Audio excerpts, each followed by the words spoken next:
Bonjour à toutes et à tous, bienvenue dans ce live dédié à l'investissement en bord de mer. Alors pour ce live, je serai accompagné de Jean-François Moreau, responsable immobilier service au CMNE. Bonjour Luc, bonjour à toutes et à tous. Bonjour Jean-François.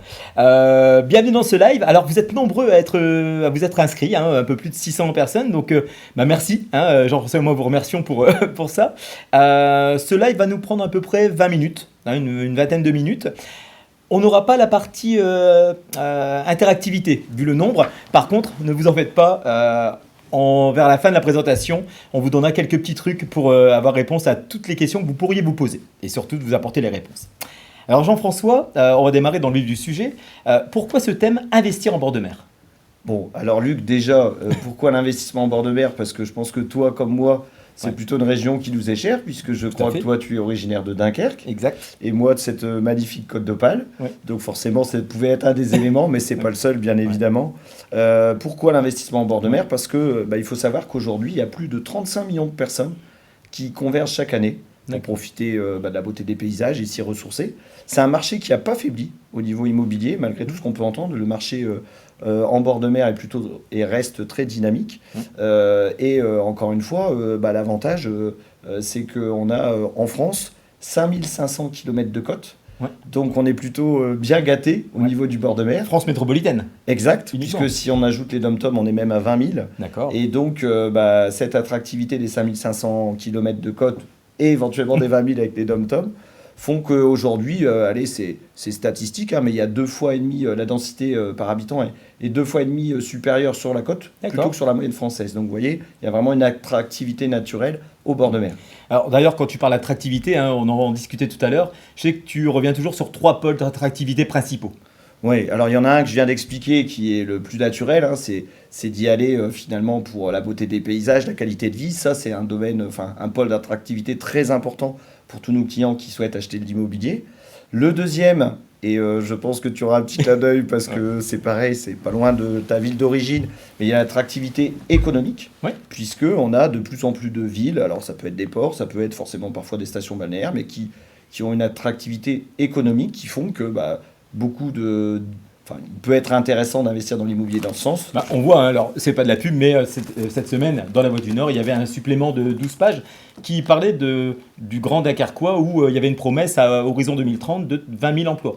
Donc on voit vraiment l'attractivité économique clairement. Et ces gens-là, il faudra bien forcément qu'ils se logent. Tout à fait. Donc quand il y a la création, par exemple, à Dunkerque, on ne va pas parler que de Dunkerque, bien évidemment, mais de 20 000 emplois, il y a une attractivité économique à aller investir sur le bord de mer. Et puis il y a la dernière motivation importante, je pense que c'est aussi la valorisation patrimoniale, puisque quand on parle d'immobilier, il y a une règle qu'on a souvent coutume d'utiliser, c'est l'emplacement et l'emplacement. Tout à fait. Et forcément, quand on choisit un emplacement en bord de mer et qu'on revient sur tous les points qu'on vient de dire, la partie économique, la partie qualité de vie, beauté des paysages, vous dites mon investissement en termes de valorisation patrimoniale, il aura du sens, peut-être encore plus, en bord de mer. Alors tu parles d'attractivité, les beautés, etc. On parlait de densité, 2,5. Tout ça, c'est encadré par une réglementation bien précise. Oui. Et c'est une chance, parce que c'est vrai, quand on entend réglementation, tout de suite, ça fait un peu peur. Tout à fait. En France, depuis 1986, il y a la loi littorale qui a encadré finalement la construction de l'immobilier sur nos côtes. Et c'est une chance, pourquoi ? Parce que ça a finalement préservé la beauté de nos côtes. Malheureusement, on est près aussi de la Belgique, ou heureusement après tout. Oui. Mais la Belgique, on voit bien que il n'y avait peut-être pas la même loi littorale et qu'on a des fronts de mer parfois un peu bétonnés, voire hyper bétonnés. C'est pas le cas en France. Parce qu'en France, c'est vraiment très réglementé grâce à cette loi littorale. Et en plus, c'est plutôt aussi protégé. Pourquoi ? Parce que on a tous en tête les aléas climatiques que l'on commence à connaître et qui pourraient malheureusement s'accentuer. Et depuis 2022 et la loi climat résilience, le trait de côte a été bien étudié. Et quoi qu'il arrive demain, les zones de constructibilité sont définies en fonction malheureusement de ce qui pourrait arriver. Ce qui fait que quand vous achetez un bien en bord de mer en France, vous avez un investissement sécurisé. D'accord, donc une attractivité en bord de mer encadrée, ça c'est important parce que ça protège aussi bien les biens que les investisseurs. Donc ça c'est parfait. Tout à fait. Mais on parle d'investisseurs, on peut parler d'acheteurs. En général, ça tourne autour de quelques projets. Et je pense que le chiffre 3 t'est cher. Ouais, c'est à nouveau 3, je ne l'ai pas préparé comme ça, mais c'est vrai qu'à nouveau 3 points. Pourquoi on achèterait sur le bord de mer ? La première, c'est pour la résidence principale. Et ça, ça s'est encore accéléré depuis le post-Covid. On a des gens qui habitaient, par exemple, et je vais prendre de notre région, qui travaillaient, habitaient sur l'île et qui finalement, après le Covid, se sont dit, moi, j'ai les transports en commun, j'ai le TGV, je vais plutôt aller vivre en bord de mer et prendre le TGV tous les jours pour venir travailler. Ça s'est de plus en plus développé. Et donc, on peut acheter en bord de mer pour y vivre, pour sa résidence principale. L'autre point qui vient peut-être plus naturellement quand on parle du bord de mer, c'est la résidence secondaire, c'est de pouvoir y aller s'y ressourcer pour les week-ends, pour les vacances. Et donc, bien évidemment, qu'on a beaucoup de nos clients qui se disent, tiens, avoir un pied-à-terre au bord de l'eau, ça envoie quand même un peu de rêve. Et donc, la résidence secondaire, ça peut aussi se trouver au bord de mer. Et puis, on a un troisième qui, quand on parle d'investissement, et celui qui arrive le plus naturellement, c'est l'investissement locatif. Donc, c'est acheter pour y mettre un locataire. Et finalement, il peut servir aussi les deux autres points qu'on vient de voir avant, puisque vous avez beaucoup de gens qui sont en activité, qui se disent, tiens, j'aimerais bien faire de l'investissement locatif. Finalement, cet investissement locatif, pourquoi pas le faire dans une zone où il y a beaucoup de monde et le bord de mer s'y prête bien. Et du coup, je le loue pendant un certain temps. Et puis, dans 5, 10 ans, je le récupère pour moi, pour ma résidence secondaire, pour ma résidence principale.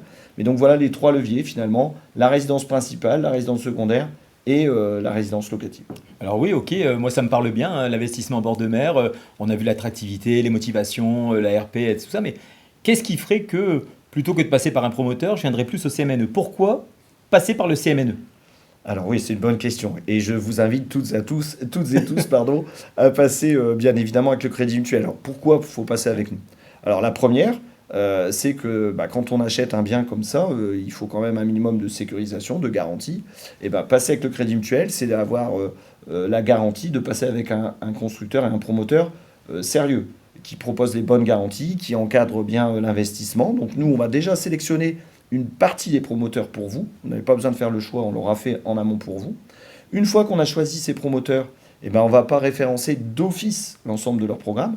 On va s'appuyer sur notre réseau, puisqu'on a des agences Crédit Mutuel partout en France.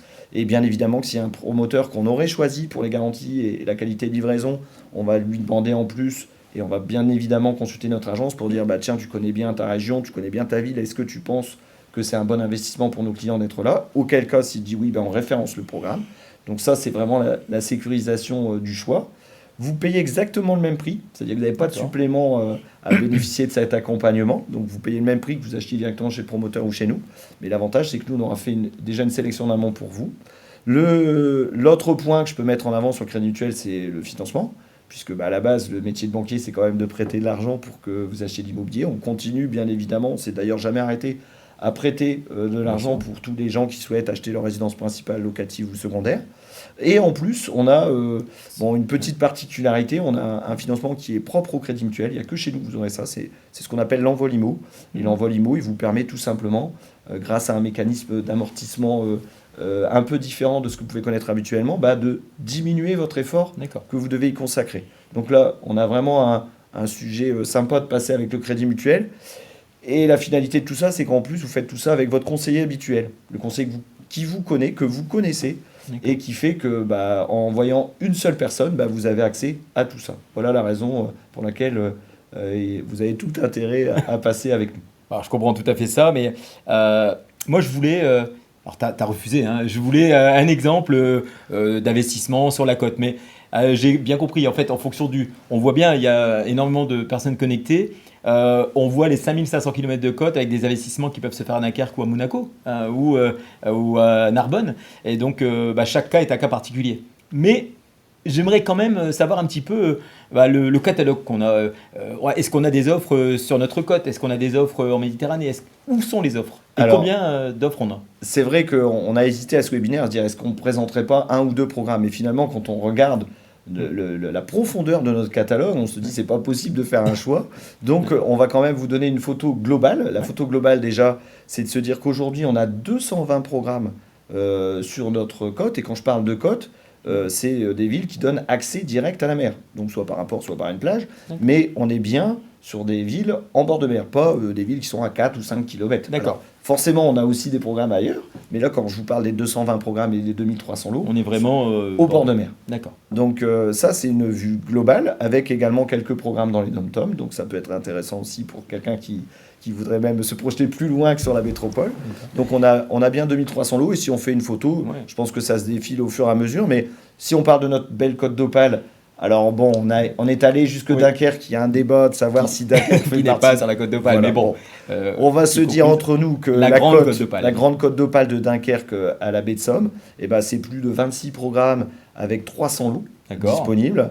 Ensuite, on descend un peu plus bas avec la Normandie, qui est aussi un secteur très prisé, entre autres par les Parisiens, de par la proximité. Ben, on a plus de 16 programmes avec 240 lots. La Bretagne Nord, Bretagne Sud, on a mis les deux ensemble, et on a plus de 50 programmes avec 600 lots disponibles, puisqu'il y a eu une grosse dynamisation de l'offre sur la Bretagne. La côte atlantique, Oui. puisque la côte atlantique, elle est aussi je vais dire prisée, notamment quand on parle d'Arcachon. D'ailleurs, on a des programmes D'accord. sur le bassin d'Arcachon, donc 45 programmes référencés avec 536 lots. Et enfin, la côte méditerranéenne, Ouais. donc la côte méditerranéenne de Narbonne à Monaco. Tu parlais de Monaco Ouais. tout à l'heure, on a également des programmes sur Monaco, avec 70 programmes référencés, et là aussi une profondeur de 620 lots.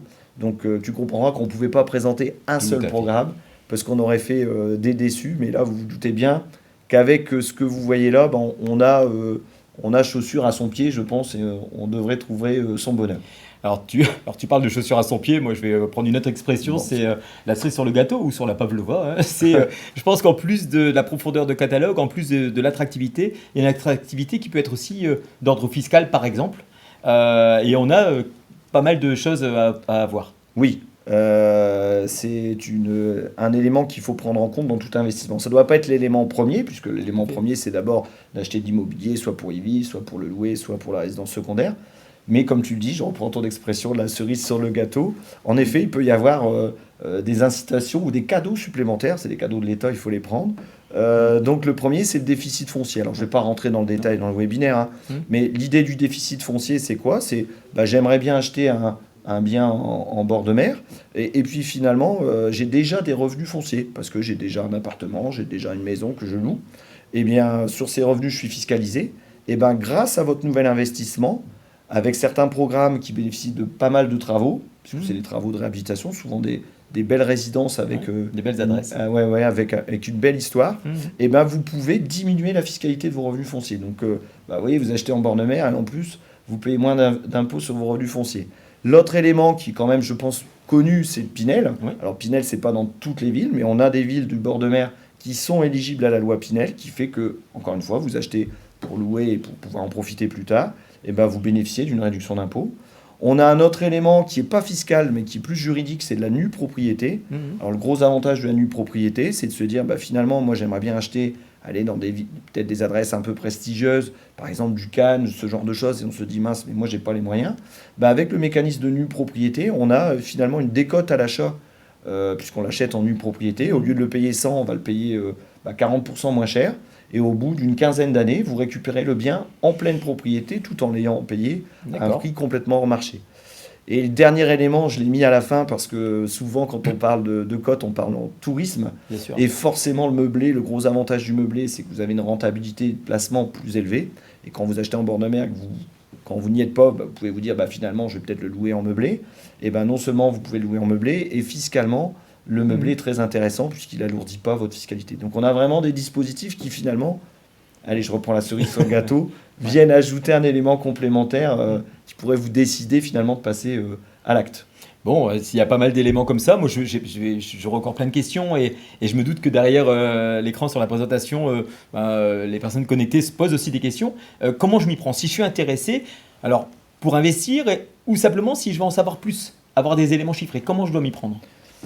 C'est très simple. L'idée, c'est que ce soit le plus simple possible pour vous, mesdames et messieurs, c'est de prendre rendez-vous avec votre conseiller. Je l'ai dit tout à l'heure, votre conseiller, c'est celui qui vous connaît le mieux.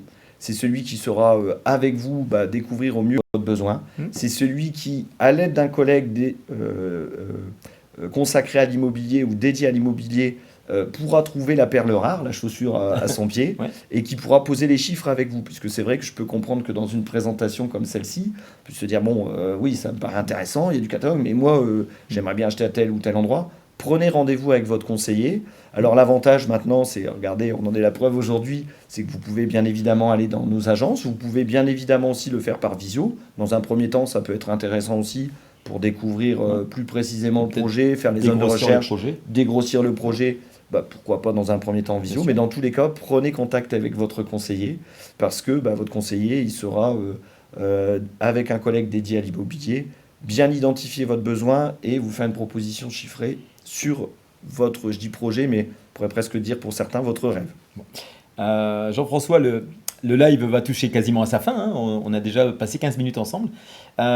Si tu avais un dernier ou un conseil ou un dernier conseil à donner aux personnes connectées. Alors, un conseil, j'en ai un qui me vient spontanément en tête.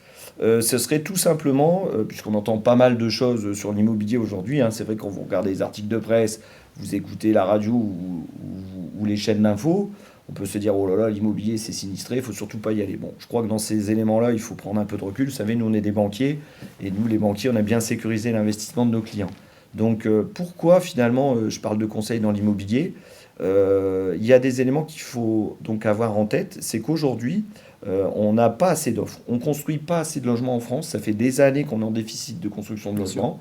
On en a pour preuve, et je pense que vous pouvez toutes et tous regarder dans chacune de vos villes respectives, vous ne voyez pas de panneaux à louer partout. Mm. Il n'y a pas de bulle, on n'a pas trop construit, et puis des biens qui ne se louent pas. Au contraire, on est en déficit d'offres. Donc clairement, quand on parle de conseils, il faut continuer à investir dans l'immobilier parce que sur le long terme, ça reste toujours un des placements les plus rentables. Et puis, je sais que toi, tu avais une expression avec Avec la brique dans le ventre, la c'est le brique français, dans le hein, a ventre. une brique dans Alors, le c'est ventre. ça. C'est vrai que les Français privilégient l'immobilier. Donc, si j'ai un conseil, c'est surtout prenons du recul sur ce qu'on entend. Malgré tout ce qu'on peut entendre, 2024, ce sera une année où il y aura à peu près, allez, on peut se lancer sur 700 à 800 000 transactions cette année, Une année normale. qui est une année finalement normale. On a connu, c'est vrai, les années précédentes à des 1 200 000 transactions, mais qui étaient des années finalement de surchauffe en termes de transactions. Aujourd'hui, on se retrouve dans un cycle plutôt normal. Et en plus, l'avantage, c'est que depuis le début de l'année, même s'il y a eu une remontée des taux, depuis le début de l'année, la tendance est plutôt à la baisse. Donc il y a vraiment un bon conseil d'acheter de l'immobilier aujourd'hui. Et je pense qu'on peut aussi s'appuyer sur des opportunités de promoteurs. Oui, les opportunités, elles sont là, clairement, puisque quand on parle d'opportunités aujourd'hui, beaucoup de gens se disent l'opportunité, c'est d'attendre pour que les prix baissent. Bon, ils risquent d'attendre longtemps. Peut-être que certains prix baisseront dans l'ancien, notamment sur les passoires énergétiques, hein, puisque par contre, il y aura des opportunités. Il y a déjà des opportunités parce que les promoteurs, en effet, mettent plus de temps qu'avant, notamment avec la Bien remontée sûr. des taux et avec des gens qui ont plutôt un comportement attentiste aujourd'hui, mettent plus de temps qu'avant pour vendre leur programme. Donc eux, ce qu'ils souhaitent, c'est diminuer ce délai et ils offrent vraiment parfois des réductions très intéressantes. On a certains lots à 10, 20, 30, 40, 50 000 euros de réduction. Donc D'accord. il y a vraiment des opportunités à saisir. Et puis, je le disais tout à l'heure, de toute façon, encore une fois, l'immobilier aujourd'hui, la demande est forte en termes de location. Donc quand vous achetez de l'immobilier, avec les opportunités du moment, celui qui attendra 2 jours meilleurs, il risque d'attendre aussi très longtemps et de passer à côté de l'opportunité du moment. D'accord. Et alors là, on a bien sûr parlé du thème qu'on consacre aujourd'hui, c'est l'investissement en bord de mer. Mais si jamais je ne trouvais pas mon bonheur ou si je voulais aller un peu plus loin, on pourrait imaginer l'investissement en bord de lac, l'investissement en montagne, l'investissement dans le centre. Parce que je pense pouvoir dire que le catalogue AFEDIM, le catalogue qu'on a à disposition, est très très très étoffé, bien au-delà du bord de mer. Bien sûr, on a fait un focus sur le bord de mer aujourd'hui. Ça me donne des idées de nouvelles conférences, peut-être avec d'autres clients qui ont d'autres projets. Mais bien évidemment, en effet, on a parlé du bord de mer. Mais si finalement le bord de mer n'était pas votre choix, on a un catalogue très profond avec des partenaires sélectionnés. Et on aura, je reviens sur la chaussure à son pied, on aura de quoi trouver la bonne chaussure. Ou, et si je parle du bord de mer, peut-être réaliser votre rêve. Et c'est le but finalement de cette conférence, c'est de pouvoir finalement contextualiser et de se dire que vous pouvez réaliser votre rêve. D'accord. Mais écoute, merci Jean-François. On a Merci, respecté Luc. pile poil, hein, il y a à peu près 20 minutes qu'on a Parfait. démarré. Merci beaucoup pour ces échanges. Merci à vous qui êtes connectés et qui nous regardez. J'espère que ce live vous a plu. J'espère qu'il vous aura posé question et que les commerciaux qui sont en caisse locale pourront vous recevoir et vous conseiller au mieux, vous apporter les meilleures des solutions. Ils vous attendent. Merci encore et puis à très bientôt j'espère. Et peut-être on aura l'occasion de se croiser en caisse locale. Merci à vous et puis passez un excellent week-end. Au Bonne revoir journée à Jean-François. toutes et à tous. Au revoir, Luc. Au revoir.